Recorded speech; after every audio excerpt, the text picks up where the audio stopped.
وما لي لا أعبد الذي فطرني وإليه ترجعون أتخذ من دونه آلهة إن يردني الرحمن بضر لا تغن عني شفاعتهم شيئا ولا ينقذون إني إذا لفي ضلال مبين إني آمنت بربكم فاسمعون قيل ادخل الجنة قال يا ليت قومي يعلمون بما غفر لي ربي وجعلني من المكرمين وما أنزلنا على قومه من بعده من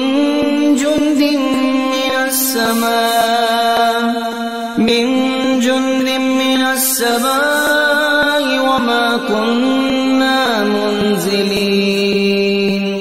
إن كانت إلا صيحة واحدة فإذا هم خامدون يا حسرة على العباد ما يأتيهم من رسول إلا كانوا به يستهزئون ألم يروا كم أهلكنا قبلهم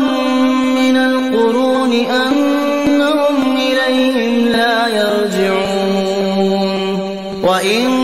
كل لما جميع لدينا محضرون وآية لهم الأرض الميتة أحييناها وأخرجنا منها حبا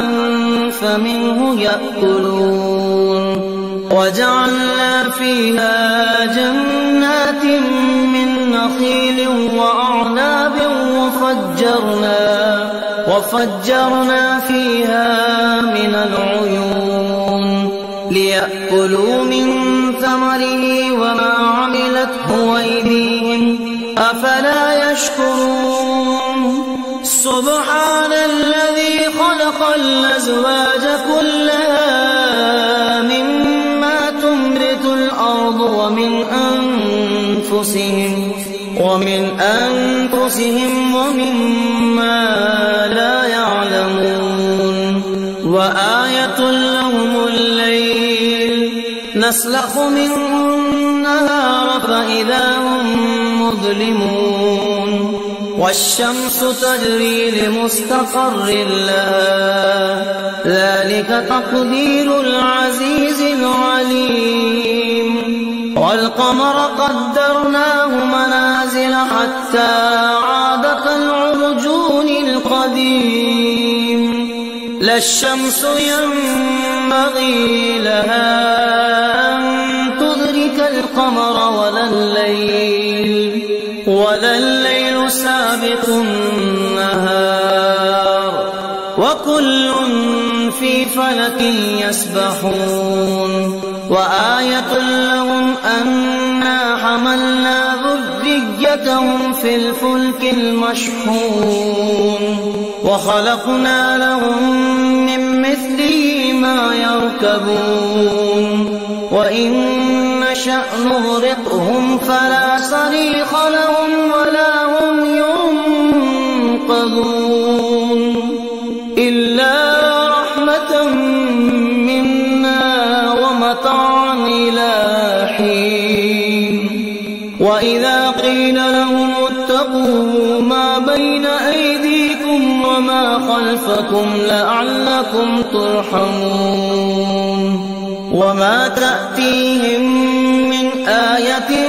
من آيات ربهم إلا كانوا عنها معرضين وإذا قيل لهم أنفقوا مما رزقكم الله قال الذين كفروا للذين آمنوا ونطعم من لو يشاء الله أطعمه إن أنتم إلا في ضلال مبين ويقولون متى هذا الوعد إن كنتم صادقين ما ينظرون إلا صيحة واحدة تأخذهم وهم يخصمون فلا يستطيعون توصية ولا إلى أهلهم يرجعون